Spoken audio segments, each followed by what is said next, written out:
सारंडा जंगल का नाम सुनते ही कहा जाता है कि यहाँ नक्सलियों का हेड क्वार्टर है। जी हाँ, जिस तरह से तमाम दफ्तरों का हेडक्वार्टर एक कहीं होता है, तो माना जाता है कि सारंडा नक्सलियों का झारखंड के लिए हेडक्वार्टर है और यहीं से पूरी गतिविधि झारखंड में संचालित होती है। लेकिन क्या आपको मालूम है कि इसी सारंडा में देश के सबसे खूंखार और दुर्दांत नक्सली भी बैठे हुए हैं, जिनकी तलाश में 15,000 जवान दिन रात एक कर खोज रहे हैं, लेकिन पकड़ नहीं पाए। ऐसे में अगर देखें तो यह वो नक्सली हैं जिन्हें देखते ही लोग दहशत में आ जाते हैं और डर के मारे कपकपाने लगते हैं, थरथराते हैं कि इनका दस्ता आ गया, अब क्या होगा। तो सबसे पहले अगर बात करें सारंडा की, झारखंड का एकमात्र ऐसा इलाका है बूढ़ा पहाड़ के बाद जहां पर नक्सली अपनी विरासत चलाते हैं, या यूं कहे कि पूरी सल्तनत यहाँ पर बरकरार है। और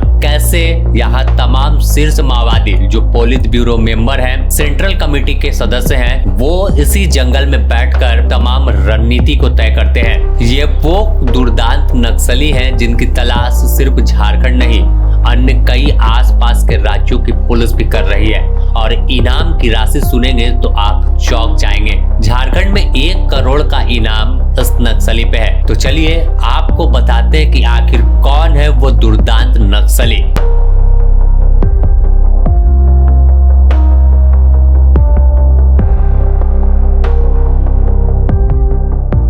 सबसे पहला नाम है मिसिर बेसरा उर्फ भास्कर उर्फ सुनिर्मल उर्फ सागर जी। यह मूल रूप से गिरिडीह का रहने वाला है। पोलित ब्यूरो मेंबर यानी सबसे शीर्ष पद पर मिसिर बेसरा माओवादियों के झारखंड में बैठा है और माना जाता है कि यह देश का सबसे बड़ा माओवादी जो है उसमें शामिल हो चुका है। दूसरे नंबर पर असीम मंडल उर्फ आकाश जी उर्फ तिमिर। ये पश्चिम बंगाल का रहने वाला और सेंट्रल कमेटी का सदस्य है।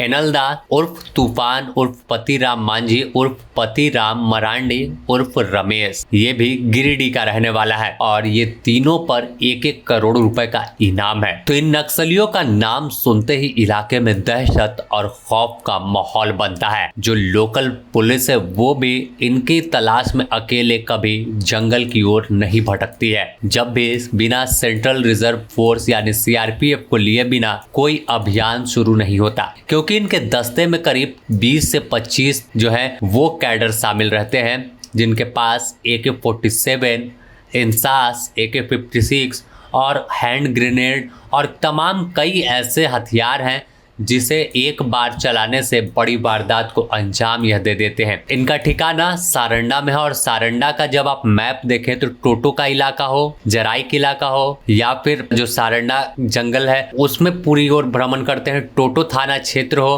तो यह तमाम वो इलाके में आते हैं जो अति संवेदनशील और अति उग्रवाद प्रभावित में शामिल है। लेकिन अब इनके खात्मे को लेकर एक अभियान शुरू हुआ। केंद्रीय गृह मंत्री ने एक डेडलाइन तय की, 31 जनवरी 2026 सारंडा के लिए नया सवेरा होगा। ऐसे में तमाम जवानों को तैनात किया गया और करीब 2 साल से इन तमाम नक्सलियों की तलाश में जवान लगे हैं।